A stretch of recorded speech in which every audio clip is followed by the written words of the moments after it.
Hello বন্ধুরা, আজ আমি চা সাথে নিয়ে তোমাদেরকে গুড মর্নিং উইশ করলাম। কে কেমন আছো? নিশ্চয়ই ভালো আছো, আমরাও ভালো আছি। তো আজকে মঙ্গলবার, আজ মঙ্গলবারের ব্লগ নিয়ে তোমাদের কাছে হাজির হয়ে গেলাম। তো প্রথমে চা খেয়ে নেব। চা খেয়ে নিয়ে তারপরে স্নান সেরে ছাদে চলে যাব। ছাদে গিয়ে পুজো সেরে নিয়ে নিচেরও পুজো করে নেবো, নিচে ঠাকুর ঘরে। তো ছাদের এই ফুলটা দেখো প্রায় ফুটছে, তো আজকে তোমাদের দেখালাম। দেখো কত সুন্দর, পুরো ফোটেনে।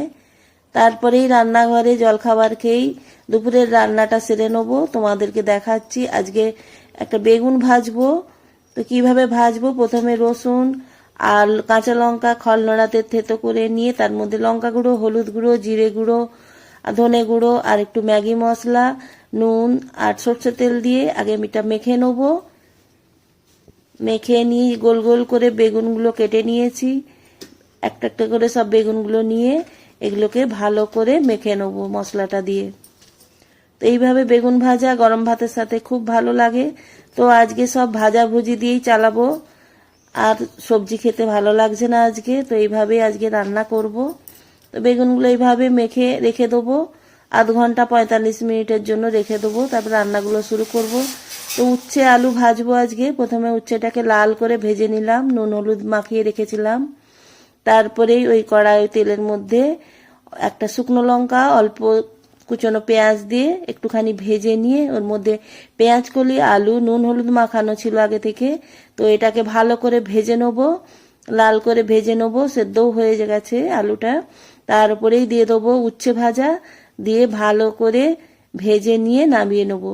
তো এটাও গরম ভাতের সাথে ভালোই লাগবে ভাজাটা। তো এইভাবে আলু উচ্ছে ভাজাটাও করে নিলাম। তারপরেই ভেজে নেব বড়ি। দেখো এই মগটা কিনে নিয়ে এলাম মেলাতে গিয়ে তেলের জন্য, সর্ষে তেল রাখবো বলে। ভালো হয়েছে কিনা জানাবে বন্ধুরা। তো এই বড়িগুলো ভেজে নেব, বেশ কিছু বড়ি। এই বড়িগুলো খুব ভালো, তো একটা ঘরোয়া বড়ি। তো বড়িগুলো ভেজে নিলাম। আজকে ভাবলাম একটু বড়ি মাখা খাবো। আর ওই তেলেই শুকনো লঙ্কাও ভেজে নিলাম, তেল সমেত লঙ্কা তুলে নিলাম। একটু ঠান্ডা হতে লঙ্কাটাকে মেখে নেবো ভালো করে নুন দিয়ে। দিয়ে আবার একটুখানি ওর মধ্যে দিয়ে দেবো সর্ষের তেল, কাঁচা সর্ষের তেল একটু দিয়ে দেবো, দিলে লঙ্কার টেস্টটা আরও ভালো হবে। এইভাবে আগে ভাজা লঙ্কাটাকে মেখে নিলে যে কোনো ভর্তা বলো মাখা বলো খুব টেস্ট হয়। তো এই কুচনো পেঁয়াজ দিয়ে দিলাম, খুব মিহি করে এটা কুচিয়েছি, অবশ্য বঁটিতে। তো আমরা তো অভ্যস্ত বঁটিতেই কাটা, ছুরিতে অতটা পারি না। পেঁয়াজ লঙ্কাটা মাখা হয়ে গেছে, দেখো কত সুন্দর, কত লোভনীয় লাগছে। তো বড়িগুলো এবার এর মধ্যে মেখে নেব। বড়িগুলো এত নরম, দেখো কত নরম, একেবারে ভালোভাবে মাখা হয়ে যাচ্ছে, খুব মিহি করে মাখা হয়ে যাচ্ছে। তো এইভাবে ভালো করে মেখে নেব বড়িটাকে। কার কার ভালো লাগে এরকম বড়ি মাখা জানিও বন্ধুরা। তো ভালো করে মেখে নিলাম। মেখে নিয়ে কিছুটা তুলে রাখবো, আমি গরম ভাতের সাথে খাবো। আমার খেতে খুব ভালো লাগে এরকম বড়ি মাখা। গরমকালে তো পান্তা ভাতের সাথে তো ভালো লাগেই, তো গরম ভাতের সঙ্গে খাবো, তার জন্য রেখে দিলাম। তারপরে এদিকে ভাত হয়ে গেছে, ভাতে আলু দিয়ে দিয়েছিলাম। তো এই এখন তো নতুন আলু, গরম গরম মাখতে হবে, না হলে এগুলো ঠান্ডা হলে শক্ত হয়ে যায়, মাখতে পারা যায় না।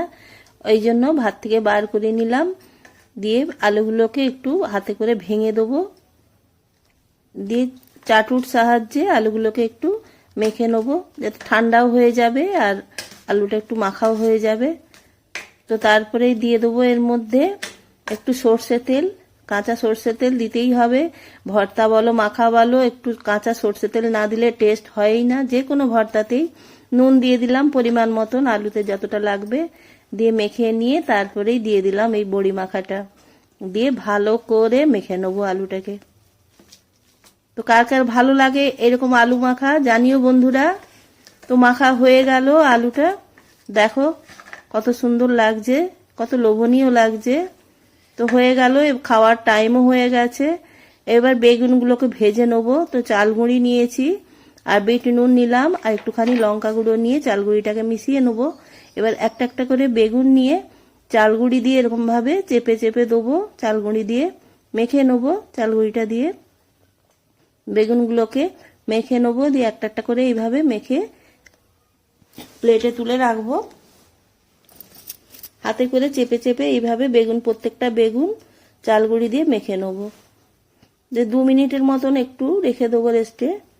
তারপর কড়াইতে তেল দিয়ে দেবো, সর্ষের তেল দিয়ে ভালো করে গরম করে নিতে হবে তেলটা। বেগুনগুলো তারপরে একটা একটা করে ভেজে নিতে হবে, খুব গরম করে নিতে হবে তেলটা, না হলে চাল গুঁড়ি ছেড়ে আসবে। তো এইভাবে উল্টে পাল্টে লাল লাল করে ভেজে নিতে হবে বেগুনগুলো। তো গরম ভাতের সাথে এইরকম বেগুন ভাজা খুব ভালো লাগে খেতে। এইভাবে সব বেগুনগুলোকে উল্টে পাল্টে লাল লাল করে প্রত্যেকটা ভেজে নেব। দেখো কত মুচমুচে হয়েছে। তো এইভাবে সব বেগুনগুলো ভেজে নেব। তারপরেই থালা সাজিয়ে নেব। আমি শর্টে থালা সাজানো শেয়ার করি, বন্ধুরা নিশ্চয়ই তোমরা দেখে থাকবে। তো কেমন হয়েছে আজকে থালা সাজানোটা বলবে কমেন্টে। আর মসুর ডাল করেছি টমেটো আর ধনেপাতা দিয়ে, আর টমেটোর চাটনি করেছি মটরশুঁটি দিয়ে আর টমেটো দিয়ে। তো যাই হোক, আমরা খেয়ে নেবো দুপুরে। তারপরে সন্ধ্যাবেলায় এক জায়গায় যাব, তোমাদেরকে সেটাও দেখাবো।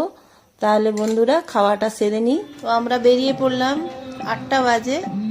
তোমাদের দাদা আর আমি বেরিয়ে পড়লাম, মা আসেননি, মা বাড়িতে আছেন। তো রটন্তী কালী পুজো প্রতি বছরই এই টাইমেই হয়। তো এনাদের বাড়িতে পুজো হয় প্রতি বছর, মন্দির আছে আর অনেক লোককেই ডাকে, নেমন্তন্ন করে। আমাদেরকেও প্রতি বছর নেমন্তন্ন করে, অন্নভোগ হয়, অনেক লোক খায়। তো তোমরা দেখো।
হয়ে গেল, ফাঁকা আছে এখন।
আমাদের খাওয়া দাওয়া হয়ে গেছে, আমরা বাড়ি চলে যাচ্ছি। আজকে ব্লগটা কেমন লাগলো কমেন্ট করে জানিও। সবাই ভালো থেকো, সুস্থ থেকো। আজকের মতো আসছি, গুড নাইট।